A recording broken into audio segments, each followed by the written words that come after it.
Muito boa noite, pessoal. É um prazer recebê-los aqui em mais um domingo. Hoje com um convidado muito especial. Vamos falar sobre exercício físico e diabetes, estratégias baseadas em evidência. O convidado de hoje é o professor Nathan Guiar. Ele trabalha comigo no meu projeto de doutorado. Atualmente ele está no mestrado, terminou uma pós-graduação recentemente. É um professor muito promissor, tem grandes perspectivas de atuar na área de docência, na área de pesquisa. Também trabalha como personal trainer, o que é algo muito relevante no contexto de poder conversar com vocês do que ele desenvolve diariamente ou do que ele pretende desenvolver com esse público. Fiquem à vontade para enviar qualquer tipo de dúvida ao longo da aula. Eu vou chamar a atenção do professor, pergunto para ele, ele responde. Acho que essa é a dinâmica mais fácil.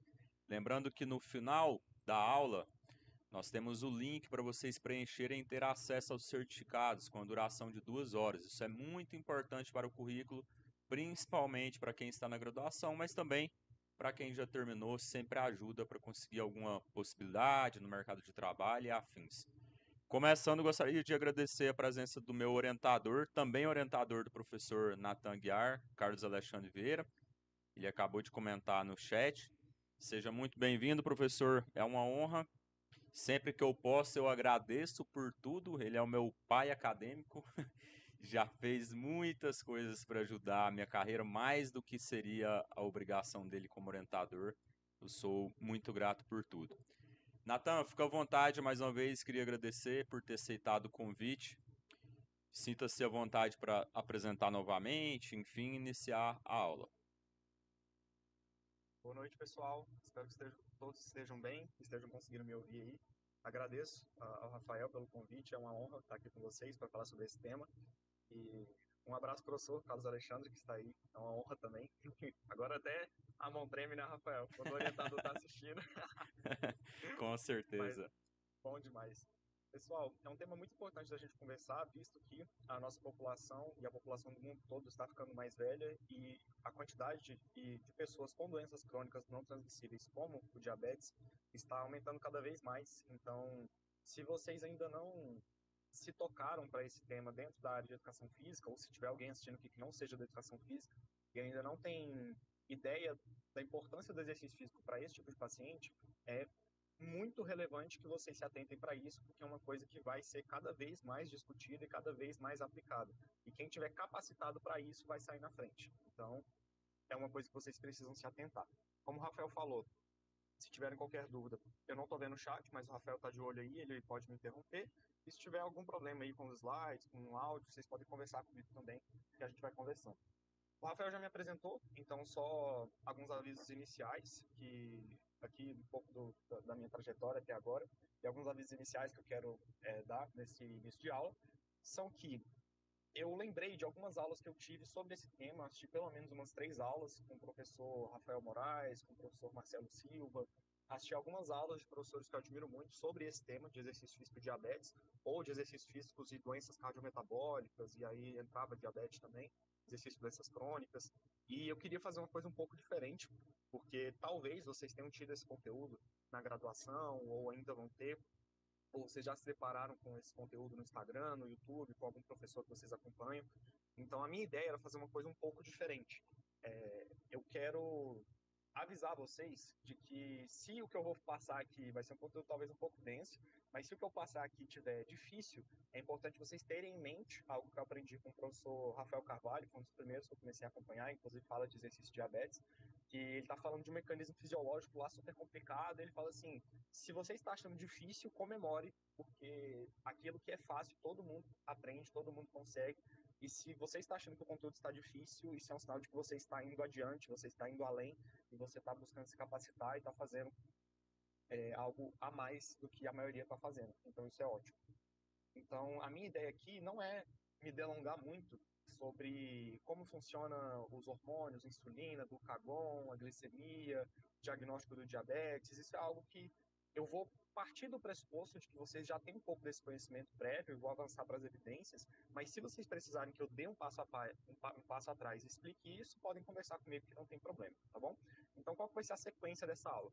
A gente vai passar pelo panorama de diabetes e inatividade física. Depois a gente vai falar sobre o papel do exercício físico na fisiopatologia do diabetes. A gente vai comentar sobre tópicos de segurança e eficácia do exercício e, por fim, exercícios físicos mais eficazes no tratamento do diabetes, além dos guidelines. Então, para começar a falar sobre exercício físico e diabetes, falando primeiro do diabetes, a gente sabe que a prevalência na população hoje, ela varia de acordo com o país, mas no Brasil hoje fica em torno de 4 a 6% da população, então em média aí 5% da população brasileira tem diabetes. É importante dizer que 90 a 95% dos casos de diabetes são diabetes tipo 2, diabetes com uma doença autoimune, que ataca as células beta-pancreáticas e prejudica a produção de insulina, e a pessoa é insulino dependente, normalmente acomete pessoas mais novas, decorrente pode ser idiopático, ou seja, não tem causa definida, pode ser por infecção viral, parte genética, e a diabetes tipo 2, ela vem principalmente decorrente, tem uma herança genética também, mas ela pode decorrer de hábitos de estilo de vida, como atividade física, alimentação e outras coisas. Agora, quando a gente fala da inatividade física, ela tem uma grande relação com isso aqui. Vamos primeiro entender o seguinte: a prevalência do diabetes, ela, comentei com vocês de país para país, mas ela também tem uma variação de idade para idade. Então, vocês podem perceber que, independente do continente que você analisa, as pessoas mais velhas têm uma prevalência maior de diabetes e existem alguns continentes em que a prevalência é um pouco maior, mas vocês percebem esse mesmo comportamento ao longo de toda essa curva. Sobre a inatividade física, o Brasil também não está muito legal nesse cenário. Então, ali vocês percebem a prevalência em percentual de pessoas que com inatividade física. O que é considerado inatividade física aqui? Não cumprir as recomendações da OMS de 150 minutos por semana de atividade física moderada ou 75 minutos por semana de atividade física vigorosa. Então, o Brasil, nesse cenário, ele se encontra de 40% a 50% da população, ou seja, praticamente metade ou metade da população está fisicamente inativa, não está atendendo as recomendações da Organização Mundial de Saúde para atividade física. Então, isso já é preocupante. E quando a gente observa as metas que foram estabelecidas, se não me engano, por volta de 2012, como algo da Organização Mundial da Saúde, de que os países deveriam aumentar o nível de atividade física da população até 2030, existe um estudo bem legal publicado no ano passado na Lancet, que investigou quais países estão, como está o caminho, né? Quais países estão conseguindo cumprir essa meta e quais não estão. E aí vocês já podem perceber que o cenário também não está legal. A gente tem poucos países aí que a gente tem uma grande certeza de que eles estão no caminho, eles estão conseguindo. A meta era conseguir de 2012 a 2030 reduzir pelo menos 15% a inatividade física.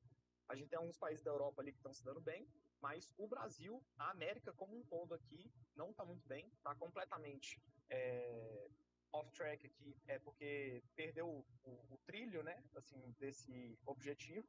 Então, não está conseguindo deixar a população mais ativa, e isso é preocupante. Por que isso é preocupante? Mais um artigo da Lancet aqui, que fez um coorte, avaliou pessoas por 10 anos para investigar a incidência de diabetes, e é muito legal porque tinham grupos nesse estudo com intervenções de estilo de vida, e aqui entrava orientações relacionadas principalmente à atividade física e alimentação, e grupo que utilizava metformina, que é um medicamento, um hipoglicemiante utilizado para pessoas com diabetes tipo 2, principalmente. Então, quando eles avaliaram a incidência, se vocês observarem, a linha roxa é a intervenção de estilo de vida, a linha vermelha é metformina e essa linha tracejada azul é grupo placebo. Então, no gráfico que eu estou passando o laser aí, imagino que vocês estejam vendo, a incidência cumulativa ao longo desses 10 anos de acompanhamento sempre foi maior aqui no grupo placebo, depois no grupo metformina, e a incidência foi menor no grupo que fez intervenção de estilo de vida. Comportamento parecido aqui para as outras. É porque aqui eu vou falar das outras variáveis, mas, por exemplo, esse estudo aqui era Programa de Prevenção do Diabetes. É um estudo que foi feito antes, ele foi feito ali, se não me engano, de 1998 até 2002, mais ou menos. E aí, depois de 2002, eles continuaram acompanhando. Então, é só importante detalhar aqui que essa diferença na incidência, ela se dava principalmente nos primeiros anos, essa diferença entre os grupos, os primeiros anos de acompanhamento. Aí, quando você observava depois de 2002 ali, tinha uma diferença também, mas ela era menor. Mesma coisa para as outras variáveis, quer dizer, para os outros grupos, né? Então, aqui, eu falei de todos os participantes. Agora, passando pelos grupos, diferentes faixas etárias, esse grupo aqui com 25 a 44 anos, pessoas mais jovens, não teve muita diferença entre intervenção com estilo de vida e metformina, mas ambos os grupos tiveram uma incidência menor que o grupo placebo. Quando você vai para o grupo de pessoas de 45 a 59 anos, aquele mesmo comportamento, intervenção com estilo de vida, sempre tendo uma incidência menor do que a metformina, do que o placebo, e pessoas com 60 anos ou mais, pessoas idosas, essa diferença ela se escancara e, inclusive, a metformina aqui, a incidência de diabetes no grupo de metformina se aproxima um pouco do placebo. Então, parece que esse efeito protetor da metformina, de você pegar pessoas com pré-diabetes e administrar metformina para prevenir que elas desenvolvam diabetes, esse efeito protetor em pessoas com 60 anos ou mais, ao longo de um acompanhamento de 10 anos, ele não parece ser muito eficaz quando você compara com intervenção de estilo de vida, atividade física e alimentação. Outro estudo de coorte, publicado pela Lancet, que avaliou pessoas agora por 30 anos. Esse estudo foi publicado em 2019 e avaliou a morbidade, a mortalidade com intervenções de estilo de vida para pessoas com intolerância, resistência à insulina. Então, pessoas que estavam ali mais ou menos no quadro de pré-diabetes, investigou essas pessoas por 30 anos. Tanto que mais ou menos como é que foi o desenho desse estudo, começou lá em 1986, para vocês terem noção do tamanho desse estudo. Primeiro que ele foi publicado na Lancet, que é uma revista que tem 41 de fator de impacto, na Lancet Diabetes Endocrinology, que é uma revista assim gigantesca, uma das maiores do mundo, e ele começou investigando 110 mil indivíduos, e eles passaram ali por um screening, né, investigaram esses indivíduos, pegaram algumas variáveis, e depois eles analisaram só os que tinham problemas com glicemia, ou seja, as pessoas que estavam ali no nível de pré-diabetes. Ainda não tinham desenvolvido diabetes, mas estavam com a glicemia um pouco desregulada, de acordo com um teste de tolerância oral à glicose, tipo TOTG. E eles envolveram 570 indivíduos para uma coorte, não é dos estudos maiores, tem estudos de coorte com 2.000, 10.000 pessoas, com centenas de milhares de pessoas, mas tem que lembrar que é um acompanhamento de 30 anos. Então, um acompanhamento de 30 anos de 570 pessoas, ele é muito relevante. Então, essas pessoas foram acompanhadas aqui e depois eles investigaram quantas delas tinham morrido, quantas delas tinham desenvolvido doenças, quantas tinham desenvolvido diabetes. Então, primeiro para falar, a incidência de diabetes, grupo controle e grupo que fez intervenção, mesma coisa, gente, intervenção de estilo de vida. A incidência aqui e a linha do grupo controle, a linha do grupo intervenção. A incidência de diabetes no grupo controle foi maior ao longo desses anos e sempre a linha do grupo intervenção foi menor. Lembrando que aqui você teve uma diferença significativa, aqui você tem um intervalo de confiança, de que esse HR, chama Hazard Ratio, ela é uma razão, significa que mais ou menos ali a incidência de diabetes do grupo intervenção, vocês percebem que ela varia comparado com o controle, mas ela é mais ou menos 60% da incidência de diabetes que ocorreu no grupo controle. Quando a gente olha para eventos de doença cardiovascular, então, por exemplo, um AVC, um infarto, esse tipo de evento, a gente tem o seguinte, aqui o grupo controle, aqui o grupo intervenção, grupo controle em vermelho, grupo intervenção em azul, novamente uma diferença significativa e uma incidência menor de eventos de doença cardiovascular no grupo que fez intervenção com estilo de vida. Quando a gente vai para doenças microvasculares e relacionadas a diabetes, existem principalmente três, que são a nefropatia, os problemas nos rins, a neuropatia, que é a parte neurológica, sensitiva e motora, e a retinopatia, que são os problemas de visão. Essas complicações microvasculares também teve uma incidência maior no grupo controle do que no grupo intervenção, com uma diferença significativa. E aqui eu falei grupo intervenção porque lá no começo desse estudo, essas pessoas fizeram uma intervenção mesmo com atividade física, mudança de estilo de vida por uns 6 anos, se não me engano, e depois elas foram acompanhadas, né? Elas foram expostas a isso, depois foram acompanhadas, mas essa intervenção não continuou, então foi só uma exposição mesmo. E aqui, mortes por doença cardiovascular, mesmo comportamento, ou seja, a pessoa morrer por causa de um infarto, por causa de um acidente vascular encefálico, ou seja, morte por doença cardiovascular também foi significativamente maior no grupo controle, e aqui mortalidade por todas as causas também maior no grupo controle. Então, isso aqui resume um pouco o que eu passei ali para vocês. Um dado importante é que a incidência de diabetes ela foi atrasada em 3,96 anos em relação ao grupo controle.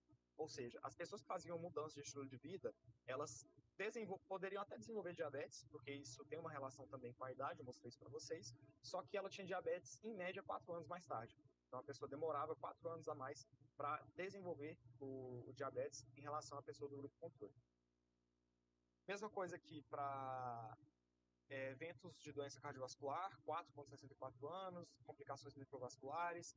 Olha aqui, morte por doenças cardiovasculares. As pessoas desenvolviam, né, chegavam a falecer por conta de infarto, AVC, 7 anos mais tarde do que a pessoa que não teve intervenção de estilo de vida. Então, se uma pessoa morreria de infarto aos 60 anos, com uma pessoa que não fez intervenção de estilo de vida, porque tinha uma complicação com glicemia, a pessoa que passou por intervenção de estilo de vida, ela, se tivesse esse evento, aconteceria com 67 anos, por exemplo. A gente está falando de 7 anos de diferença ali para ocorrência de um evento desse. E mortalidade por todas as causas, 4,82 anos também.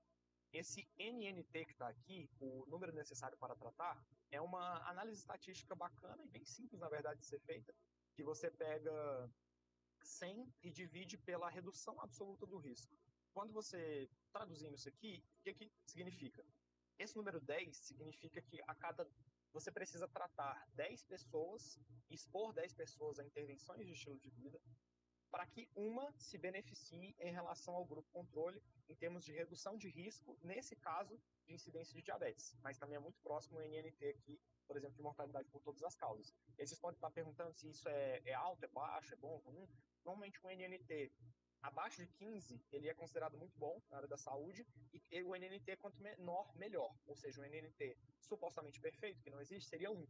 Ou seja, a cada uma pessoa que eu trato, eu salvo uma em relação a esse desfecho. Passando aqui agora para a fisiopatologia do exercício físico em relação ao diabetes, a gente tem... Não vou aprofundar muito nisso aqui, mas é importante vocês saberem que a gente possui mecanismos reguladores no nosso organismo em relação à quantidade de glicose no plasma, a quantidade de aminoácidos, de ácidos graxos, e a gente tem hormônios, principalmente insulina e glucagon, que regulam a quantidade que a gente tem de glicose no sangue, mas a gente tem outros hormônios que participam desse processo, que são o GH, cortisol, adrenalina, noradrenalina. Então é importante falar isso. Aqui a gente tem à esquerda, nessa imagem, o livro da Silver Thorne, que é um livro de fisiologia muito bacana. O metabolismo de gorduras, então degradação de gorduras, podem servir como tem o processo de lipólise e tal, pode servir para produção de ATP, que é o metabolismo das proteínas, mas é mais importante que falar do metabolismo da glicose.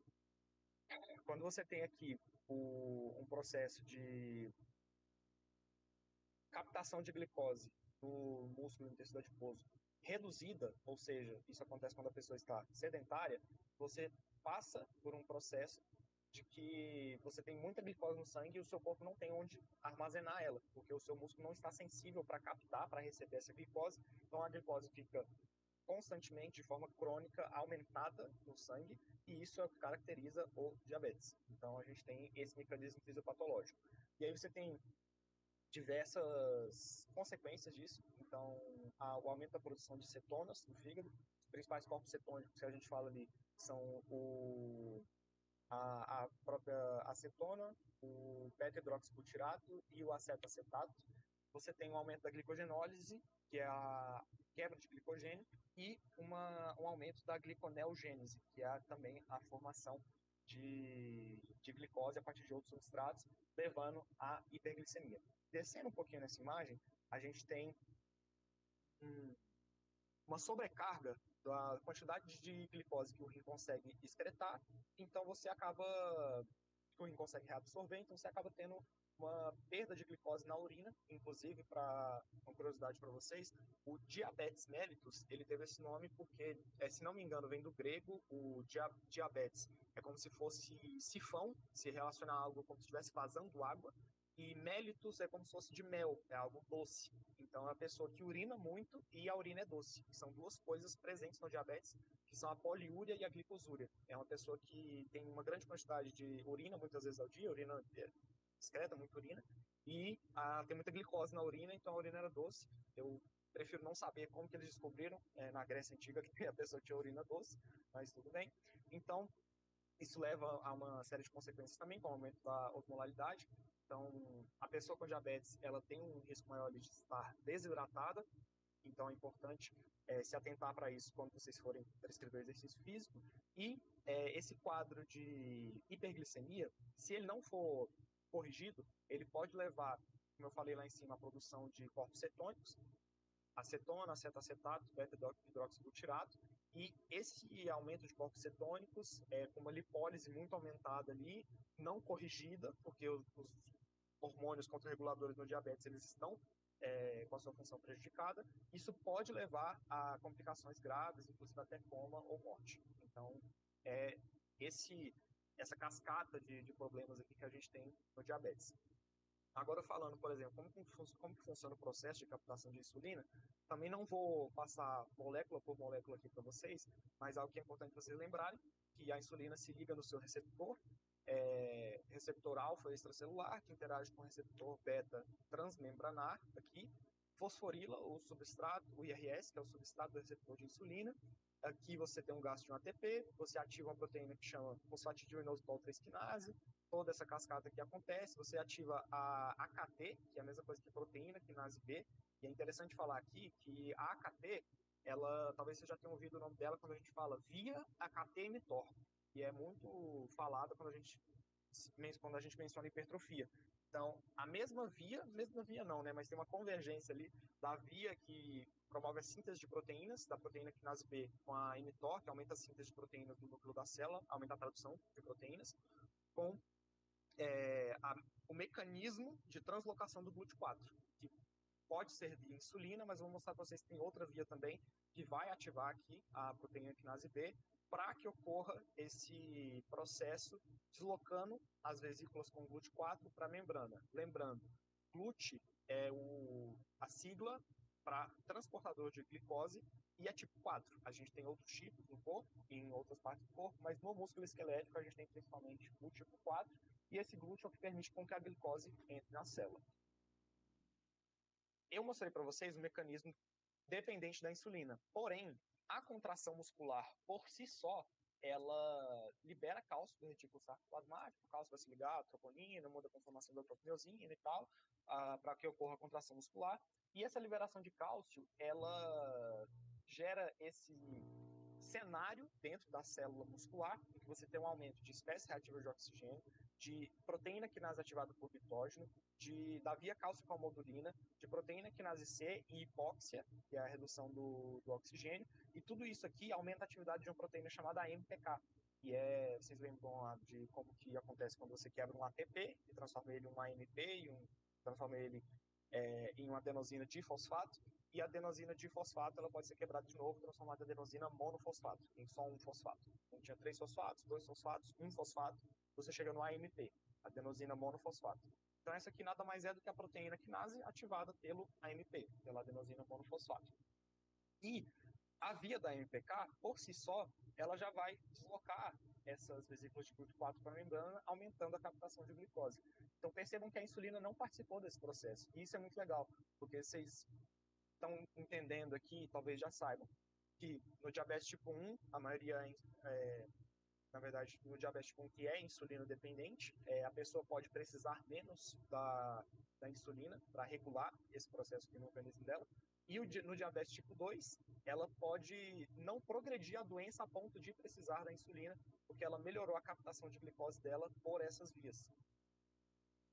Então a gente tem um processo aqui, isso aqui vem lá do livro de Princípios de Bioquímica de Leininger e aqui de Fisiologia do Exercício, de Powers e Howley, quando a gente fala o seguinte,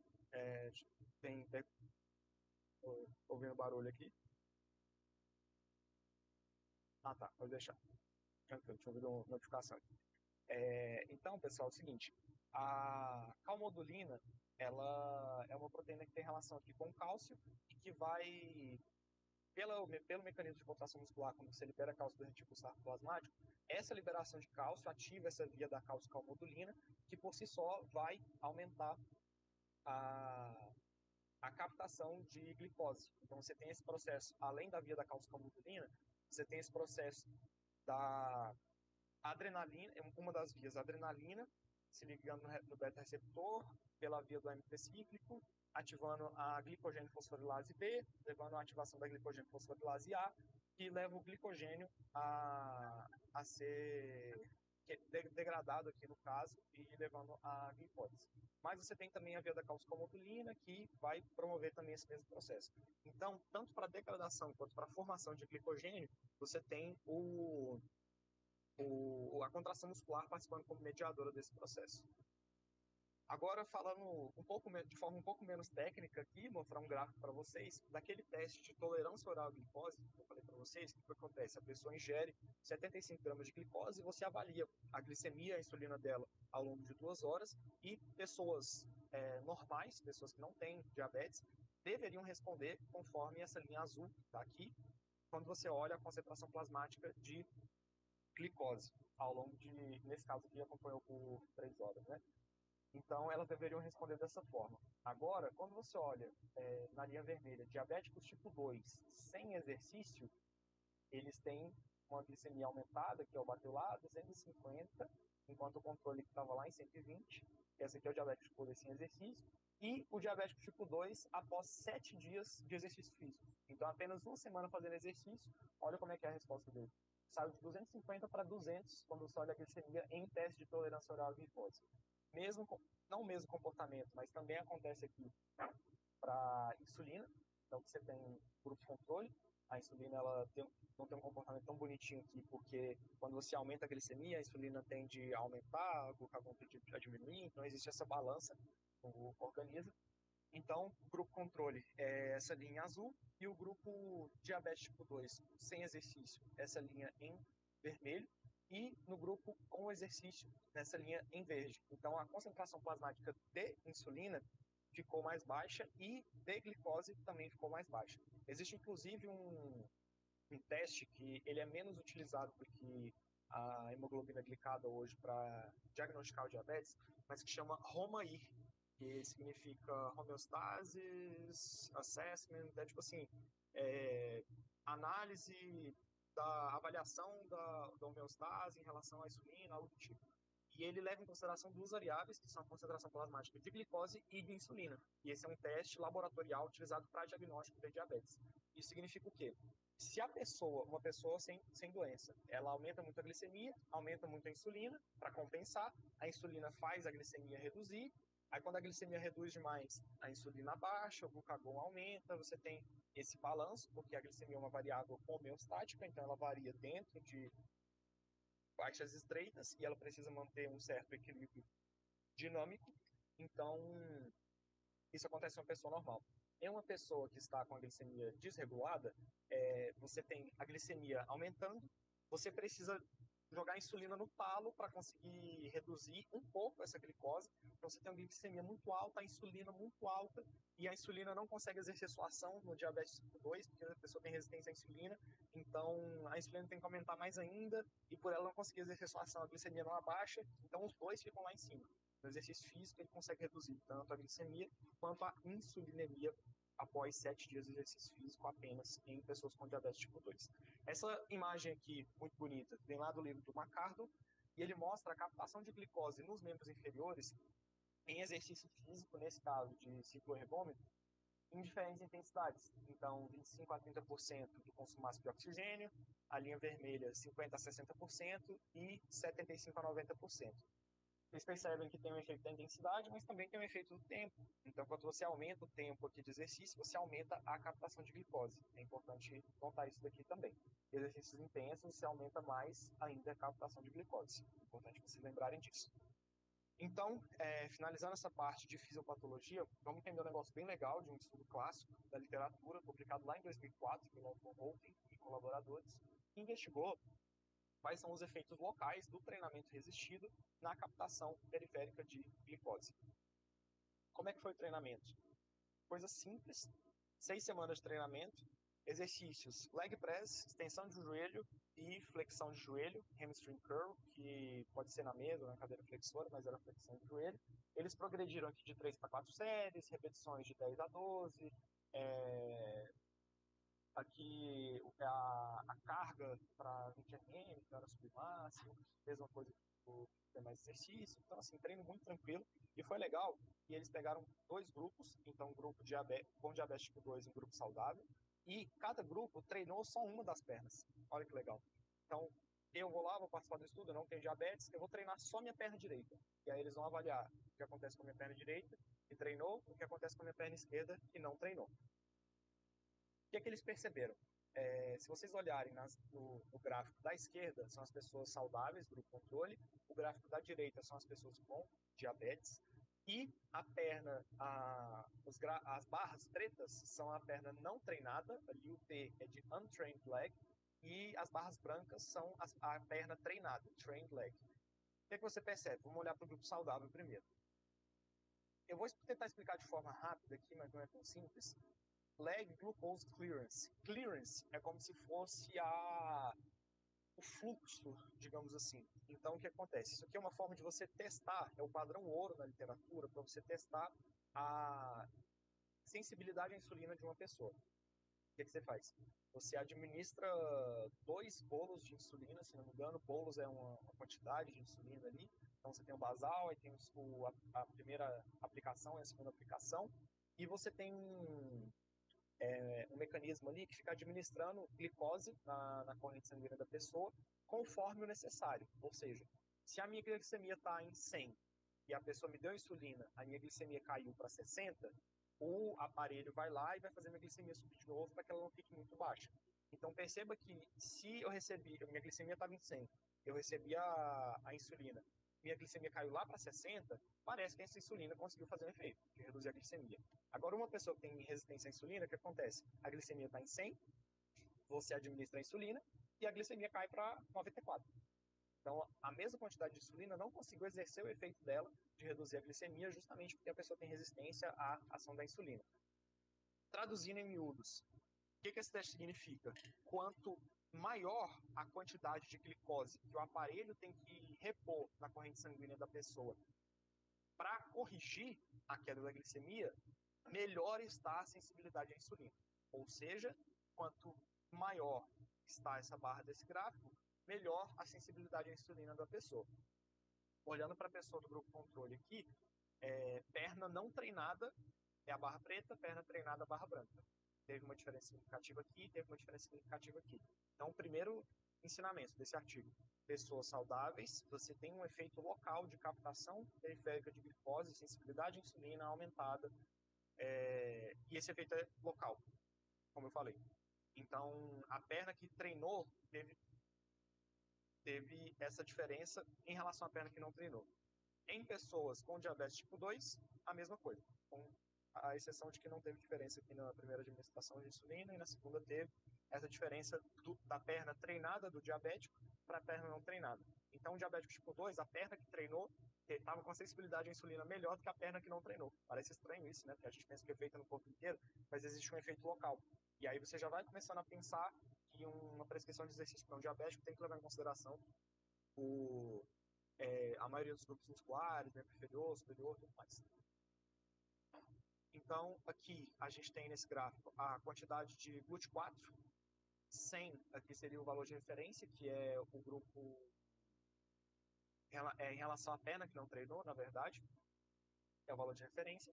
E você tem uma diferença, não tem diferença significativa do grupo controle, mas tem no grupo diabetes. Então perceba que no grupo diabetes eles já tinham uma quantidade de GLUT4 menor que o grupo controle, mas quando você olha para a perna que treinou, a quantidade de GLUT4 na membrana aumentou em relação à perna não treinada. E se você percebe isso também para algumas outras variáveis, como o aumento nos receptores de insulina, que não teve diferença significativa, mas, por exemplo, na proteína quinase B, que eu falei para vocês, que é a mesma coisa que a KT, a PKB aqui, a glicogênio sintase, que é uma enzima que forma glicogênio, ou seja, glicogênio não é um polímero de glicose, é um monte de glicose junta. Então, para formar glicogênio, você tem que ir captando glicose lá da corrente sanguínea, essa glicose entrando na célula, formando glicogênio. Então, o aumento da atividade da glicogênio sintase, que também é o que está aqui onde eu estou mostrando para vocês, representa que você tem uma enzima trabalhando mais para captar glicose e formar glicogênio dentro da célula. para os profissionais de educação física, é importante a gente revisar algo que esse gráfico vocês provavelmente vão ver em todas as aulas sobre exercício físico, que é os tipos de ação de insulina. Tem pergunta aí, Rafael? Tem, professor. Uma Tem, professor. pergunta Pode do falar. UNB. Professor, podemos concluir que a diabetes também é uma doença do músculo? Sim, sim. Inclusive, uma das aulas que eu não comentei, mas uma das aulas que eu assisti sobre diabetes foi do professor Paulo Gentil, e ele tem esse posicionamento bem contundente. Ele fala assim, diabetes tipo 2 é uma doença do músculo. Diabetes tipo 2 é uma doença do músculo.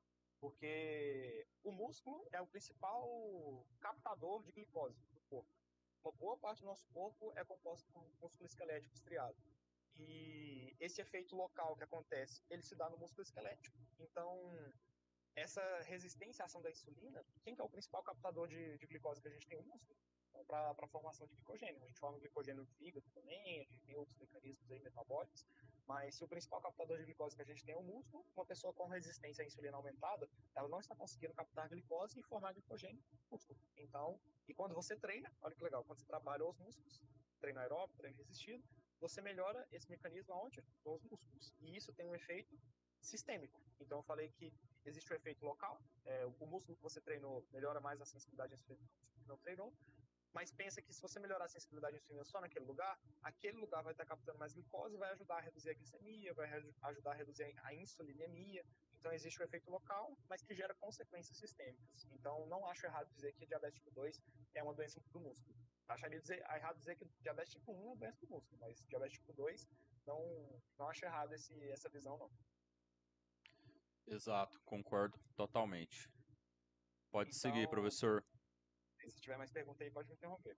Então, esse Beleza. é um gráfico que vocês vão ver em diversas aulas sobre esse tema, que é só para não é para explicar a farmacologia aqui para vocês, mas é só para vocês se atentarem quando vocês pegarem um aluno diabético, que se ele utilizar insulina, existem diferentes tipos de insulina e o início da duração delas é diferente, o pico de ação delas é diferente e a duração total delas é diferente. É importante vocês atentarem para isso.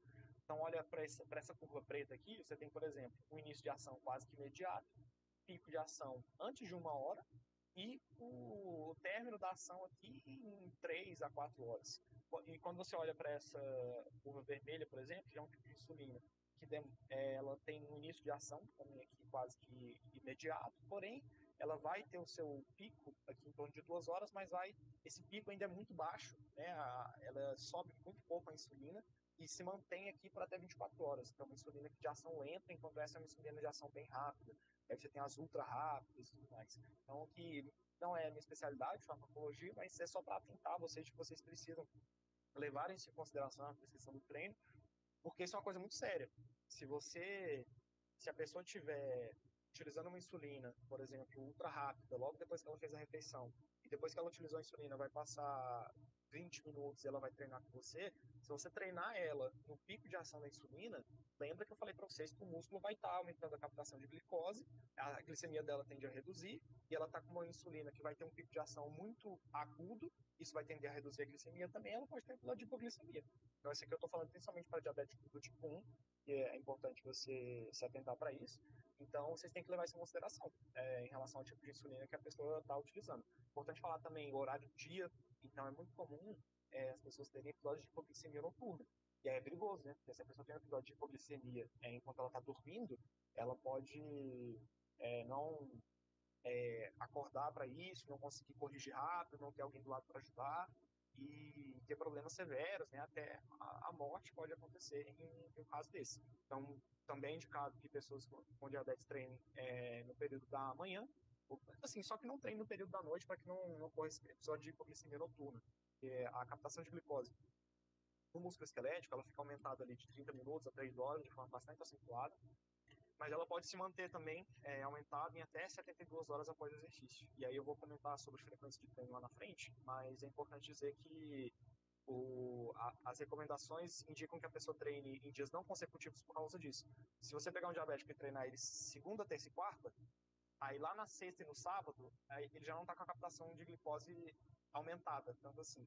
Agora, se você treina ele segunda, aí ele descansa na terça, treina na quarta, aumentou a captação de glicose de novo. descansa na quinta, treina na sexta, aumentou de novo. No fim de semana estava reduzindo, já treinou na segunda de novo. E aí você consegue distribuir isso melhor ao longo da semana. Então, sobre segurança e eficácia, também não quero me delongar muito aqui, mas eu vou utilizar como base a Sociedade Brasileira de Diabetes. Ela tem 2 documentos que são abertos lá no site deles sobre atividade física e exercício físico no diabetes tipo 1 e no pré-diabetes e diabetes tipo 2. Eu recomendo que vocês leiam esses documentos, que pode dar um norte bem bacana para vocês. Primeiro, você tem uma estratificação de risco cardiovascular, então, em relação à idade, em relação à presença de diabetes por quanto tempo, histórico familiar, outras doenças estabelecidas, como hipertensão arterial, tabagismo, neuropatia autonômica, retinopatia não proliferativa, outros aqui que eu não vou me aprofundar.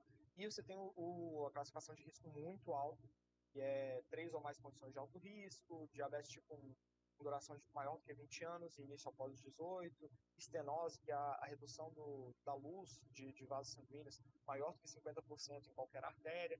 Então, são coisas que você tem que investigar na sua anamnese para estratificar o risco.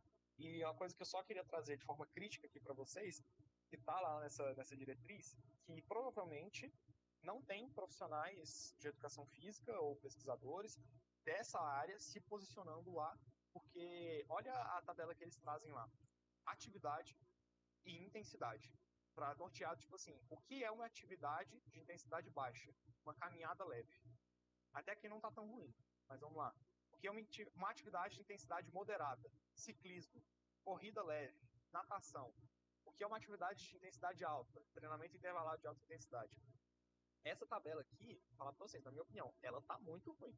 Porque é coisa assim que quem está no segundo período de graduação deveria entender o problema dessa tabela, porque você está confundindo modalidade de exercício com intensidade. Então, como é que você fala que ciclismo tem intensidade moderada? Rafael pedala e ele vai saber. Você pode pedalar na velocidade que você quiser. Não é? A modalidade não tem nada a ver com a intensidade aqui. Também natação. Natação tem intensidade moderada, natação pode ser leve, moderada, intensidade alta. Né? E como se intensidade alta a única coisa que existisse fosse o HIIT. Então é perigoso a gente tratar dessa forma e é importante os profissionais de educação física, principalmente da área acadêmica, se posicionarem em relação a esse tipo de coisa que a gente vê aí. Eles têm um norte que você dá aqui para iniciar um programa de exercício físico em pessoas com diabetes sem doença cardiovascular, que são responder 3 perguntas: se há estratificadoras de alto risco ou muito alto risco, que foi a tabela que eu mostrei para vocês, sintomas típicos ou atípicos de doença cardiovascular, dor no peito, dor de cabeça, tontura, intolerância ao esforço, essas coisas, e se pretende fazer exercício de alta intensidade, se não para 3 perguntas, não rastrear, se sim para uma ou mais perguntas, rastrear as doenças cardiovasculares e fazer um teste ergométrico, procurar uma liberação médica para iniciar a atividade física. Aqui você tem as recomendações em relação à glicemia. Essa é uma tabela que é muito importante aí de vocês tirarem um print para a prática de vocês, que é qual a tomada de decisão que você vai ter em relação à glicemia pré-treino do aluno. E aí, obviamente, se você trabalha com um diabético, tem que ter ali um kit de insulina, de medição de glicemia, se possível, de corpos cetônicos, tem que ter isso aí em mãos. Então, se a glicemia estiver muito baixa, que abaixo de 90, ingerir 15 a 30 gramas de carboidrato antes do exercício, em especial para atividades mais prolongadas, e que em moderado, consumir uma certa quantidade de carboidrato por quilograma de peso corporal por hora, e aí tem que pegar o peso da pessoa, fazer essas contas. E, por exemplo, se já tiver um pouco mais alto, iniciar o exercício físico e atrasar o consumo de carboidrato, até que os níveis de glicemia sejam menores que 150. Agora, se tiver um pouco maior aqui, já acima de 250, tem que testar os corpos cetônicos e não realizar exercícios se estiverem presentes em moderada a grande quantidade. E aí tem as tabelas de referência também, que eu venho fazendo aqui. E exercícios físicos de leve e moderada intensidade poderão ser realizados. Por que acontece aqui, gente? Coisa rápida. Exercício de leve e moderada intensidade, você vai ter a contração muscular aumentando a captação de glicose e reduzindo a glicemia. Isso aí pode ajudar a reduzir essa glicemia pré-treino. Mas exercícios de intensidade alta podem, pela liberação de adrenalina, noradrenalina, GH, cortisol, o Cagon, principalmente, podem acabar aumentando um pouquinho essa glicemia em pessoas que não têm, pessoas não saudáveis, no caso de diabetes, que não têm esses mecanismos regulatórios muito em bom funcionamento. E se tiver acima de 350 aqui, testar para cetonas e não realizar exercício físico nesse dia, principalmente de moderada a alta intensidade. E aí você faz aqui em relação se os corpos cetônicos estiverem negativos ou apenas traços, pode considerar utilizar a insulina aqui, mas é muito importante, isso aqui está ajustado com o médico também, mas utilizar um bolus de insulina aqui para conseguir reduzir a glicemia e então, se a glicemia reduzir, iniciar a atividade física. Algumas recomendações aqui, mas o que eu quero destacar são para a neuropatia periférica sensitiva, você tem que tomar cuidado com o calçado que a pessoa está utilizando, para ela não machucar o pé, porque se ela machucar ela não vai sentir, vai ter um problema de cicatrização e tal, e essas coisas quando se prolongam, elas podem levar a aqueles episódios de amputação que a gente vê. E restrições para pessoas com neuropatia periférica sensitiva, evitar impacto nos pés, então eles recomendam evitar exercícios como esteira, corrida prolongada, escada, e preferir exercícios com praquergometria, né, aquela bicicleta com os braços, com os membros superiores, hidroginástica, natação, bicicleta estacionária, que são exercícios que têm menos esse impacto nos pés. E outra coisa que eu quero destacar aqui, a retinopatia, também é importante, porque a principal preocupação aqui é o aumento da pressão, né? Você vai ter um aumento da pressão arterial, um aumento da pressão intracraniana, um aumento da pressão intraocular, e isso aí pode prejudicar esse quadro aí também. Então, eles evitam realizar determinados tipos de exercício conforme a gravidade da retinopatia. Então, eu queria destacar isso para vocês. E aí, aquele outro quadro que eu trouxe em relação ao que fazer diante da glicemia, eles trazem um pouco mais detalhado depois, que assim, se a glicemia está acima de 250, e aqui a tendência é, tipo assim, se a glicemia, ela acima de 250, se ela aumentar, mediu uma vez, mediu de novo, ela aumentou, ou teve uma tendência, aumentou muito, aumentou pouco, o que você faz? Se ela se manteve estável, o que você faz? Se ela reduziu, o que você faz? Em relação a exercícios de intensidade baixa ou exercício de intensidade alta. E só nesses casos aqui, acima de 250, que se considera utilizar um bolus de 50% da dose de insulina para corrigir essa glicemia que está muito alta.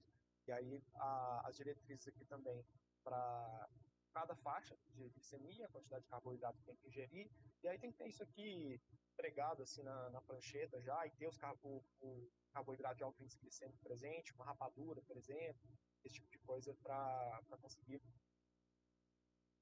agir numa situação dessa e realizar o exercício da forma mais segura possível.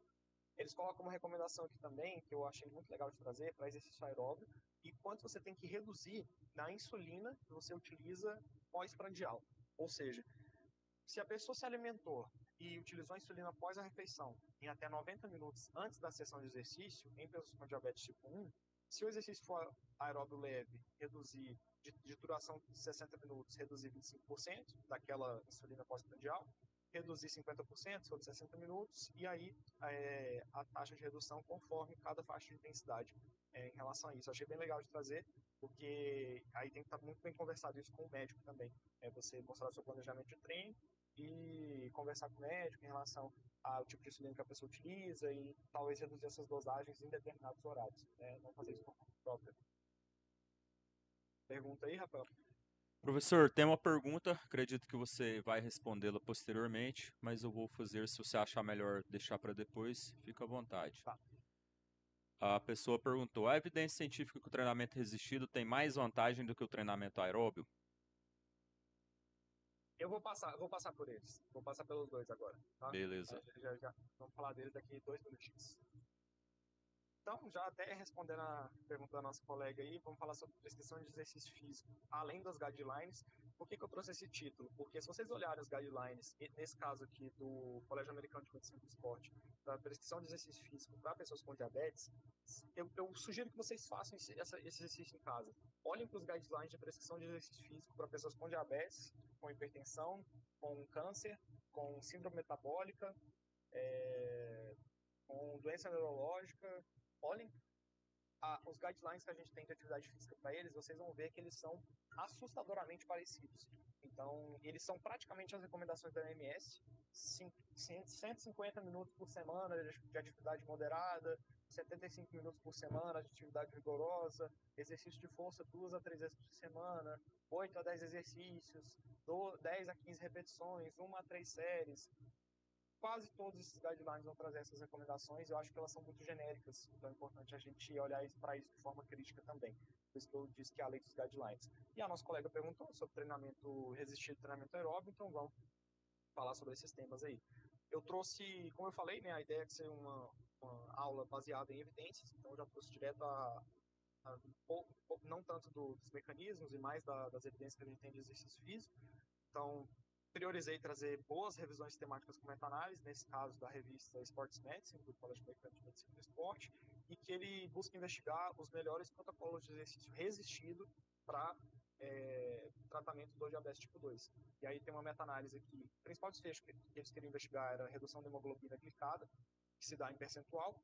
Então, eles tinham uma diferença significativa quando você coloca na meta-análise lá, isso aqui é um forest plot, leva em consideração todos esses estudos aqui, e quando você compila eles, você encontra uma diferença significativa de redução da hemoglobina glicada na ordem de 0,5 a 0,16% quando você avalia por intervalo de confiança. Então, é esperado que reduza nessa ordem aqui, e em média 0,34. Então, se a pessoa tem uma hemoglobina glicada de 6,9, é esperado que reduza para 6,6 em média, no programa de exercício resistido. E eles destacaram aqui algumas diferenças que tiveram em algumas variáveis, como período da intervenção, maior ou igual a 12 semanas, teve uma diferença melhor, um impacto menor do que 12 semanas. Frequência, mais do que 3 vezes na semana, houve uma relação de dose-resposta, foi melhor do que menos do que 3 vezes na semana. Fazer mais do que 9 exercícios teve um efeito maior do que fazer menos do que 9 exercícios na hemoglobina glicada. A intensidade acima de 75% de RM teve impacto maior do que intensidades abaixo de 75% de RM. Intervalo maior ou igual a 1 minuto e meio foi superior. E maior ou igual a 21 séries foi melhor do que menos do que 21 séries. E aqui, acredito que eles estão se referindo, tem que conferir aqui, mas a séries no total, não necessariamente séries por grupo muscular, para essa população. A hemoglobina glicada, eles estratificaram. A pessoa que tinha uma hemoglobina glicada maior ou igual a 7,5%, ela tinha um benefício maior do exercício do que a pessoa com a hemoglobina glicada menor. E essa pessoa estava com um quadro pior. Então, para as doenças crônicas, a gente tem uma relação parecida com aquela de quanto mais treinado, quanto menos treinado, mais treinável. Então, quanto mais prejudicada a pessoa está do ponto de vista de doenças crônicas, sedentária e tudo mais, provavelmente mais ela vai se beneficiar do exercício físico. Então, a gente percebe essa relação. E teve uma diferença aqui de pessoas com IMC maior ou igual a 32, elas tiveram um resultado pior do que as pessoas com IMC menor do que a 32. Aqui uma hipótese minha, talvez as pessoas com IMC maior ou igual a 32 possam ter um problema maior de adesão, elas podem ter outras condições de saúde associadas, tem uma relação também de problemas sociais, de problemas de estigma, né, em relação aos problemas de atividade física para essas pessoas, e isso pode ter tido uma relação com isso. E as pessoas que tinham diabetes num período maior ou igual a 6 anos se beneficiavam mais do que as que tinham diabetes no período menor, diagnosticado diabetes no período menor que 6 anos.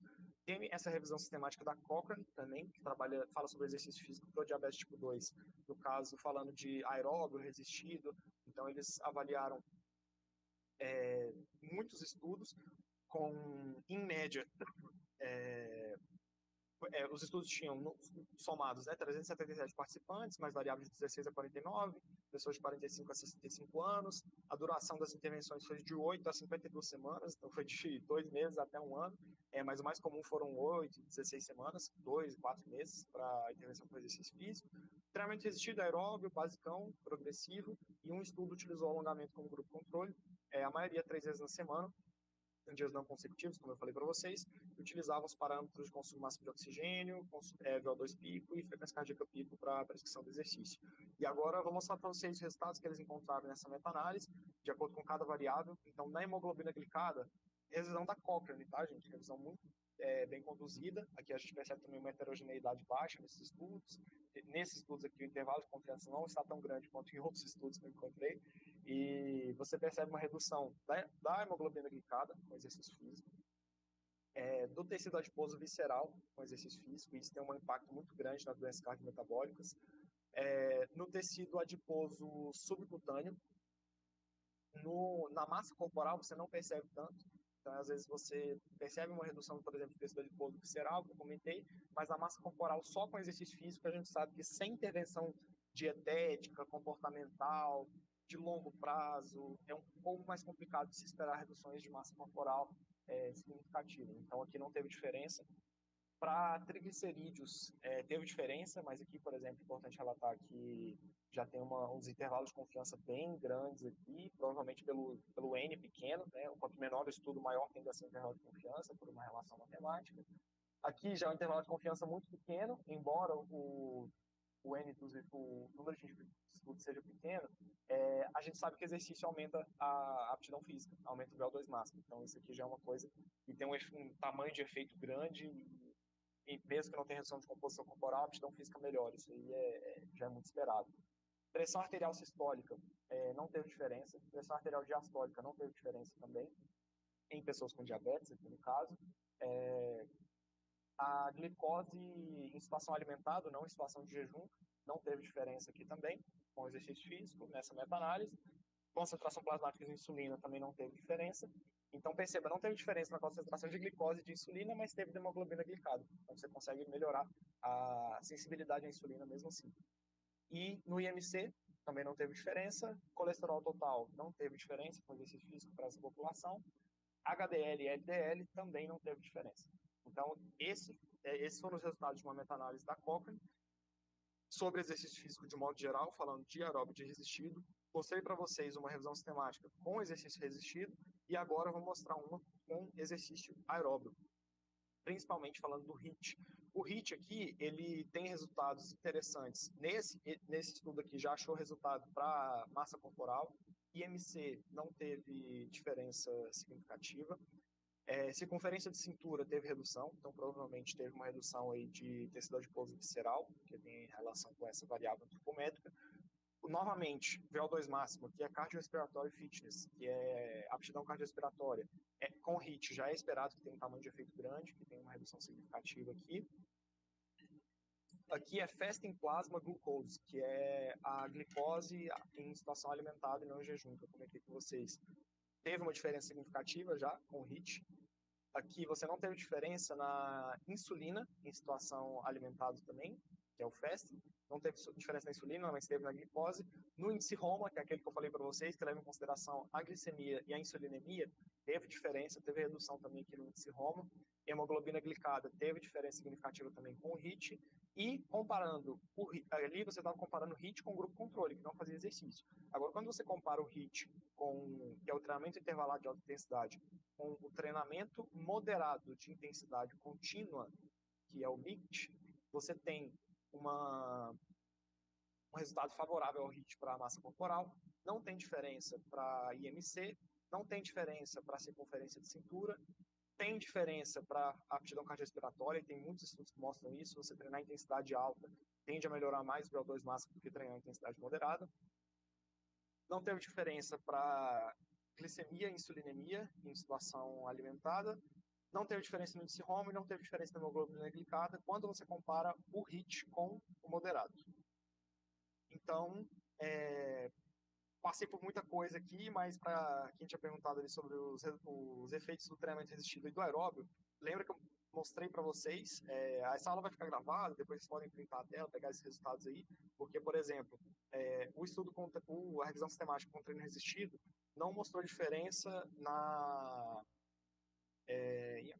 acho que foi deixa eu ver aqui, mostrou na hemoglobina glicada, acho que foi aqui, por exemplo, na glicemia, em situação alimentada, não tinha mostrado diferença, mas com o HIIT mostrou.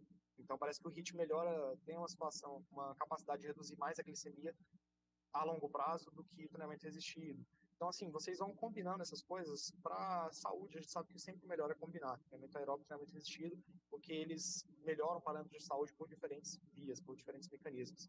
E agora, já partindo para os finalmente aqui dessa apresentação, é importante vocês se atentarem para multimorbidade e síndrome metabólica, porque o paciente que a gente vê no livro, que vem só com a diabetes, só com uma doença, um tipo de problema para resolver, esse paciente ele praticamente não existe. Então, normalmente, a gente tem um dado aí que a maioria das pessoas com diabetes vai apresentar hipertensão também, a maioria das pessoas com hipertensão pode apresentar diabetes, as pessoas com obesidade têm um risco aumentado de desenvolver essas duas doenças. Então, você tem um quadro fisiopatológico ali que favorece com que diversas doenças se instaurem. Então, é importante se atentar para isso, que dificilmente a pessoa que tem diabetes vai vir só com a diabetes. E aí, um estudo aqui, a gente sabe que estudos, ensaios clínicos N de 1, e fizeram uma intervenção com uma pessoa só, não são o que a gente tem de melhor para tomada de decisão clínica, quando a gente fala de prática baseada em evidência, mas isso aqui é só para dar um susto em vocês, assim, do poder que o exercício pode ter na vida de uma pessoa, já que a gente trata de ser humano. Então, o que é melhor para a gente tomar decisão são ensaios clínicos randomizados, revisões temáticas com meta-análise, que estão ao longo de toda essa apresentação que eu mostrei para vocês. Então, isso aqui é só para mostrar um caso real aqui de Goiânia, de uma pessoa que foi atendida no Hospital das Clínicas, por pessoas da educação física, uma pessoa que fazia 2 sessões de 20 minutos na semana de exercício físico. Então, ela fazia 40 minutos por semana de exercício físico. Esse estudo foi conduzido em 2017. A pessoa tinha 67 anos, com diagnóstico de diabetes tipo 2 e hipertensão, já há 5 e 10 anos, respectivamente. Um histórico de infarto agudo do miocárdio, tinha passado por 6 cateterismos e uma angioplastia nos últimos 2 anos, antes da condução desse estudo. Essa pessoa foi fazer um teste ergométrico e ela teve uma arritmia severa que fez com que ela interrompesse um teste ergométrico na esteira a 3,6 km por hora, que é uma velocidade de caminhada, sugerindo isquemia, que é a falta de oxigênio para o coração. Ela passou por uma intervenção de 15 semanas com exercício físico. Ela fazia coisas extremamente simples: flexão plantar, leg press, puxada alta, supino inclinado, 2 séries, 10 a 12 repetições, falha volitiva, intervalos de 2 minutos, cadência 2020, treino super padrão aqui, full body, fazia isso daqui em 20 minutos, repetia outra vez na semana, fazia todas essas avaliações. E quais foram os resultados que eles encontraram com essa pessoa? Eles mediam a pressão dela antes e depois de cada sessão de treino e fizeram isso ao longo de 31 sessões, já que foram 15 semanas, 2 vezes por semana. E quando você compara o começo da intervenção com o final, a pressão arterial sistólica no começo da sessão, ela estava ali perto de 180 milímetros de mercúrio, e quando você olha lá no final da sessão, quando eles mediam, estava em torno de 140 milímetros de mercúrio.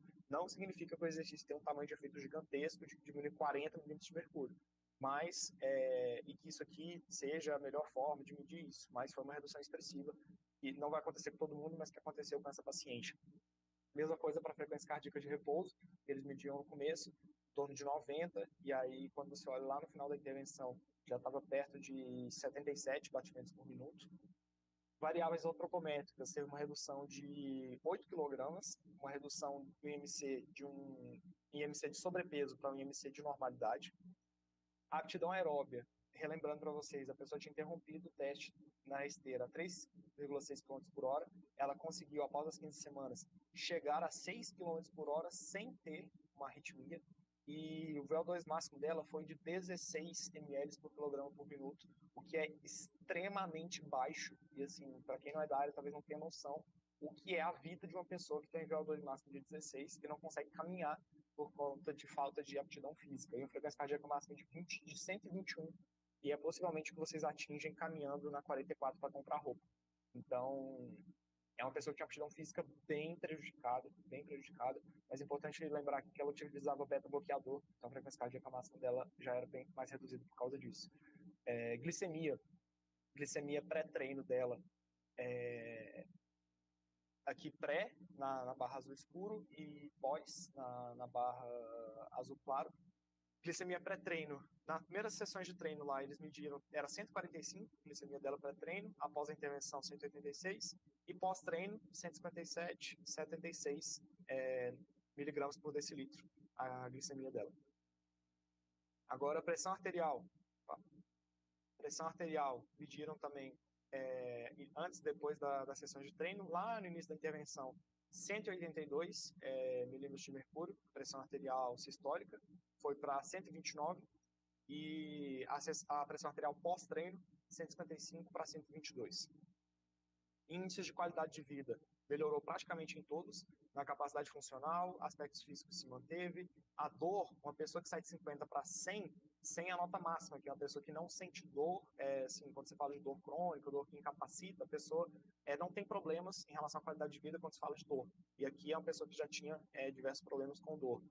Saúde geral, vitalidade, aspectos sociais, aspectos emocionais, saúde mental, praticamente tudo aqui, exceto os aspectos físicos, melhorou em termos de qualidade de vida nessa pessoa. Aqui os medicamentos que ela tomava, diversas classes de medicamentos aqui, ela tomava antes e após a intervenção, obviamente, não é o profissional de educação física que vai dizer para a pessoa parar de tomar os medicamentos ou reduzir a dosagem, mas foi acompanhado com o médico esse estudo. Um dos autores lá, que vocês viram, é o Tiago Veiga Jardim, desculpa, porque tem o Paulo Jardim também, mas o Tiago Veiga Jardim é um cardiologista e era muito respeitado lá no HC, participava dessas pesquisas lá nessa época, e participou do estudo, né? Então essa pessoa era acompanhada por médicos e tal, que faziam esse controle dos medicamentos. E não cabe a nós fazer isso aí, mas é importante a gente se atentar, porque essa pessoa deixou de tomar 4 tipos de medicamentos e reduziu a dosagem em praticamente todos os outros medicamentos que ela tomava. E já que a gente está falando de diabetes, a pessoa com diabetes tipo 2, que já se tornou insulino dependente, depois de 10 anos com a diabetes, e ela tomava 40 UI de insulina e passou para 20 UI de insulina a dosagem. Então, relembrando com vocês o estudo clássico da Pedersen, do Saltman, de que o exercício físico ele é prevenção e tratamento para pelo menos 26 doenças crônicas não transmissíveis. Isso daqui é de 2015, já está fazendo 10 anos. Então, a gente já sabe outras doenças além dessas 26 que o exercício pode ajudar, mas relembrar vocês de que o exercício ele ajuda em doenças psiquiátricas, neurológicas, metabólicas, incluindo diabetes tipo 1 e 2, doenças cardiovasculares e pulmonares. O exercício físico tem um efeito na saúde, na qualidade de vida de pessoas com todos esses tipos de doença. E lembrem-se de que a pessoa da vida real que vai aparecer para vocês, ela normalmente não vai ter só um tipo de doença, não vai tomar só um tipo de medicamento. Então é importante vocês estudarem, se capacitarem para estarem preparados para esse tipo de intervenção, e que é muito importante o trabalho multiprofissional. Então, assim, assim, essencial que vocês tenham postura para conversar, se vocês são profissionais de educação física, são personal trainers, por exemplo, para conversar com o fisioterapeuta da paciente, com o médico da paciente, com o nutricionista da paciente, que você consiga conversar, não de igual para igual, porque vocês têm trabalhos diferentes, mas que vocês consigam chegar um entender o outro, sabe? Vocês consigam ter uma linguagem ali que você tem capacidade de entender a intervenção que o seu colega está fazendo. E isso é responsabilidade nossa, mas é responsabilidade das outras áreas também, de estudar sobre exercício, mas a gente tem que estudar um pouco de nutrição, de farmacologia, de doenças crônicas, para conseguir estar presente nesse tipo de discussão, porque no final das contas quem está se beneficiando ali é o aluno. E já que quem se beneficia é o aluno, e a gente está falando sobre trabalho multiprofissional, trazer um exemplo da vida real aqui para vocês, como o Rafael falou, eu sou personal trainer. Isso que eu vou mostrar para vocês é um relatório completo de aptidão física e estado de saúde que eu fiz de um aluno meu de personal nos últimos meses e pedi para que ele enviasse para o cardiologista dele, ainda vai no retorno para o cardiologista, ainda não obtive resposta, que por acaso é o Tiago Veiga Jardim, que é o que faz parte daquele estudo lá do HC. Então, isso aqui é o teste ergométrico máximo, que eu fiz com ele na esteira. Detalhe, quando ele chegou para mim, ele tinha tido uma miocardite por infecção bacteriana, ele estava tendo episódios de desmaio, então ele passou por uma avaliação cardiológica, teve liberação para fazer atividade física, mas ainda assim eu não fiz teste máximo com ele, fiz um teste submáximo. E depois de 3 meses treinando comigo, ele já estava bem melhor, aí resolvi fazer um teste máximo com ele. Ele chegou ali a 12 km por hora, um VO2 máximo de 43,5 ml por quilograma por minuto, não teve complicações e ele tem 52 anos, então o VO2 máximo dele está muito bom para a idade dele. E eu relatei aqui os sintomas que ele sentiu durante o teste. Então aqui detalhei, né, a data que esse teste foi realizado, os estágios, as referências bibliográficas que eu utilizei para fazer esse teste. Aqui os estágio a estágio aqui do teste de esforço progressivo máximo. Os dados longitudinais do do aluno, então avaliações de 12 de março, 14 de maio e 17 de julho, em relação às medidas antropométricas, aptidão aeróbia, índice de força máxima relativa de membros inferiores e superiores, em exercícios de puxar e de empurrar. Aqui também outras medidas antropométricas e coloquei todos os gráficos aqui desses dados longitudinais, dando um zoom aqui para vocês poderem observar. Deu uma travada aqui no slide. Foi. E, por fim, como ele é hipertenso, já toma medicação há mais de 10 anos, eu medi a pressão arterial dele por um mês, uma vez por semana. Media lá todas as aulas que a gente ia fazer, eu medi. Obviamente, tampei o nome dele aqui, o anonimato. Medi, coloquei a data, o horário que eu medi, pressão arterial sistólica, diastólica, frequência cardíaca de repouso, observações, como é que estava, se ele tirou o medicamento, se ele manteve o medicamento. O dia que ele tirou o medicamento, a pressão dele subiu, e ele tirou por conta própria, ele voltou no médico, eu falei, rapaz, não faz isso não, volta no médico lá, ver o que ele fala. O médico mandou ele voltar o medicamento, a pressão caiu de novo. Então, eu fui anotando, registrando essas coisas. Tem um gráfico aqui de como é que estava a pressão dele cada um desses dias. Registrei ao longo de um mês. Aqui, a aptidão física dele, ao longo de cada uma das avaliações. Aqui tinha 39, 40, mas teve uma outra que a gente fez lá, que foi a última, que deu 43,5 já. Então, aumentou mais um match a aptidão física dele. Então, ele já está aqui entre o bom e o excelente. Está no percentil aqui 85 já, a aptidão aeróbia dele. Coloquei observações adicionais, coloquei as minhas referências bibliográficas e pedi para que ele enviasse isso para o cardiologista. Ele ainda não foi no retorno, ainda não obtive resposta, mas vocês podem ter certeza que um cardiologista que recebe um relatório como esse, ele com certeza vai ter uma visão muito melhor da educação física do que o que a gente vê por aí nas redes sociais. Então, para finalizar, como a gente está falando de visão da educação física, trazer para vocês um conceito que eu não sei se vocês estão familiarizados, que é do exercício físico baseado em evidência, que vem de um guarda-chuva maior da prática baseada em evidência, que reúne pelo menos 3 aspectos que são fundantes desse processo, que são a expertise profissional, a melhor evidência científica disponível e as particularidades do cliente, paciente ou aluno. São as 3 coisas que você tem que unir, levar em consideração para que você faça exercício físico baseado em evidência, para que você atue com base em evidências científicas na sua profissão, mas levando como pano de fundo a sua expertise profissional e tendo como fim atender aos objetivos do aluno e levando em consideração as particularidades e interesses. Então, esse é o conceito de exercício físico baseado em evidência, que eu espero que vocês conheçam. Eu agradeço demais a atenção de todos vocês. Peço desculpas por ter me alongado um pouco aqui. Eu gosto um pouco de falar desse assunto. E deixo como indicação aí, se vocês quiserem me acompanhar nas redes sociais, eu falo sobre exercício físico baseado em evidência lá. Aqui é o Instagram oficial do exercício baseado em evidência, que não é um projeto meu, é um projeto do professor Guilherme Fretia, mas eu sou um dos embaixadores desse projeto, tenho ficado muito feliz de representar essa bandeira aqui, que é algo que faz muito sentido para mim. E estou à disposição, caso vocês tenham algum comentário, alguma dúvida aí. Muito obrigado. Obrigado, professor. Muito bom. Gostei demais da aula. Caso alguém tenha alguma dúvida, fique à vontade para vocês digitarem no chat. Enquanto isso, eu vou fazer algumas perguntas para ajudar vocês que assistiram a aula, mas não perguntaram.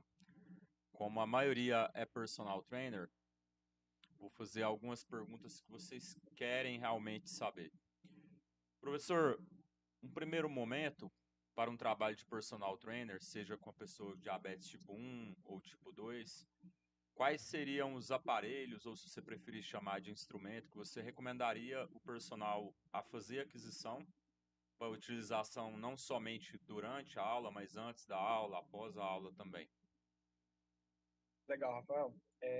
Eu estava revendo esses dias uma aula do professor Cláudio Lira sobre exercício físico e diabetes, e ele comentou nessa aula isso, falou assim, galera, você tem que pedir lá a glicemia do seu aluno diabético antes do treino, talvez durante o treino e após o treino.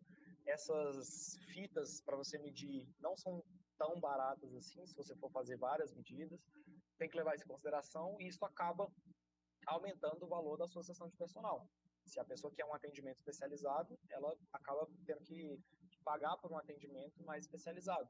E isso é fenomenal, porque não só pelo equipamento, né, o gasto material, mas o gasto que você teve de formação para você estar ali.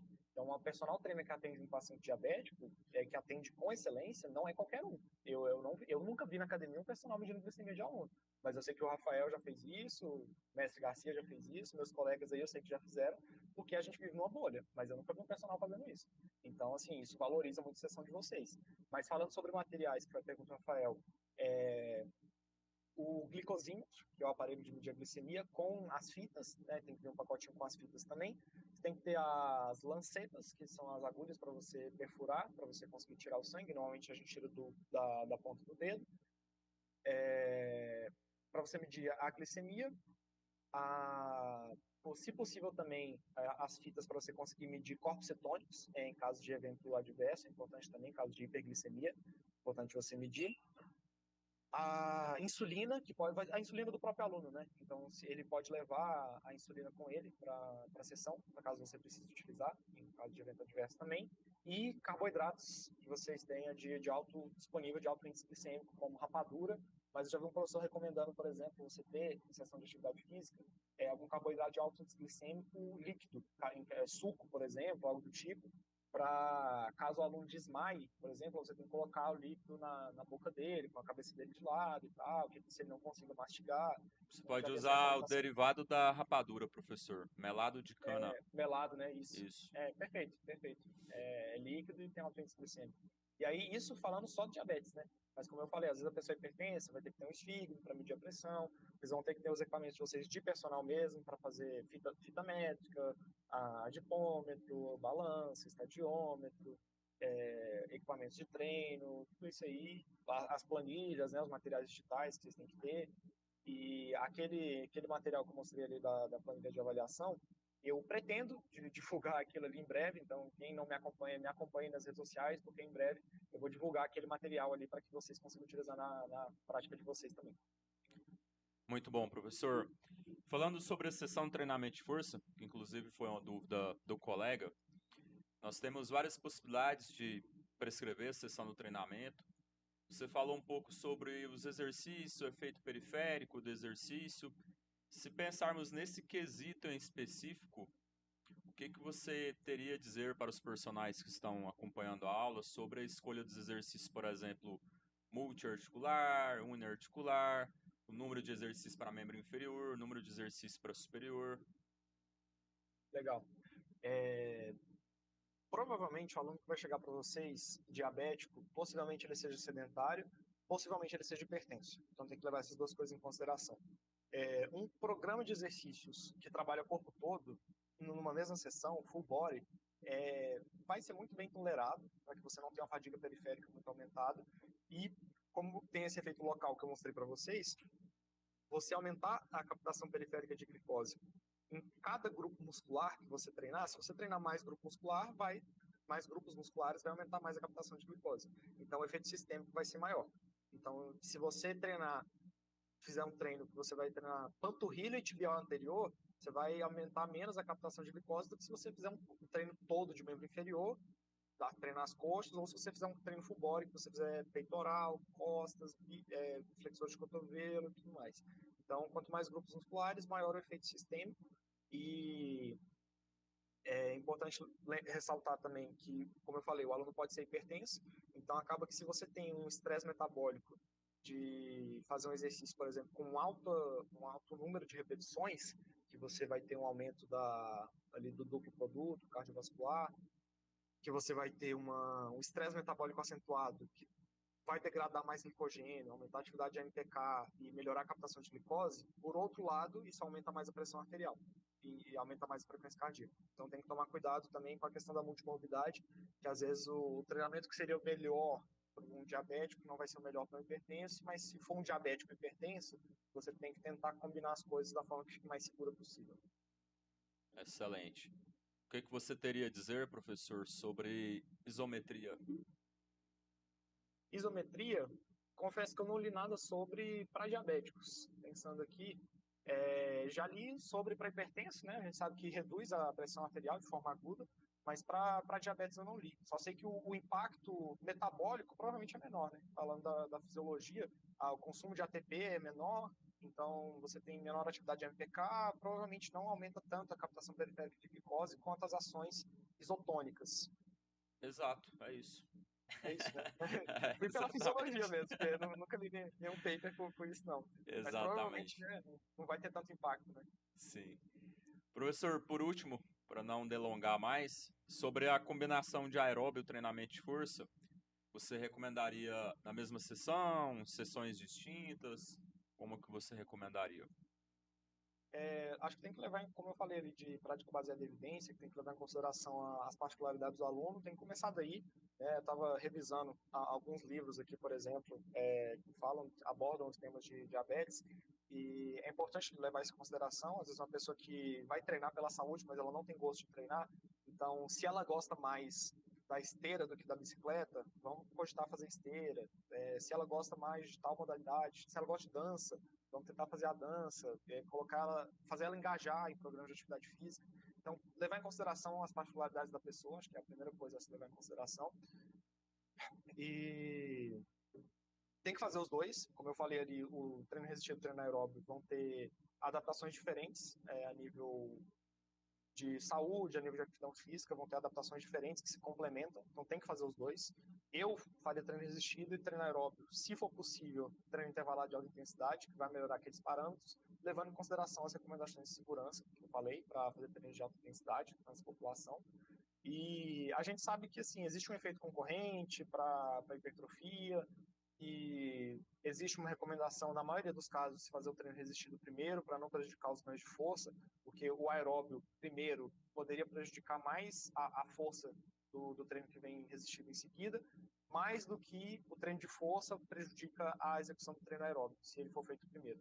Então, por padrão, não, a maioria das vezes as pessoas fazem o treino resistido primeiro, mas eu não veria problema em fazer o treino aeróbio primeiro. Eu já li uma vez sobre adaptações moleculares que o treino aeróbio vai aumentar mais a atividade de MPK e a atividade da MPK dura em torno de 1 a 3 horas, se não me engano. Então, quando o pessoal pensa em hipertrofia, existia uma ideia, né, uma hipótese muito ainda embrionária, de que você faria o aeróbio primeiro, e nessa já primeira hora de atividade da MPK, você faria o treino resistido para que você tivesse um aumento da atividade da mTOR e iria contrapor a atividade da MPK. Era assim, um negócio assim muito fisiologia de boteco ainda, nunca vi Não, nada.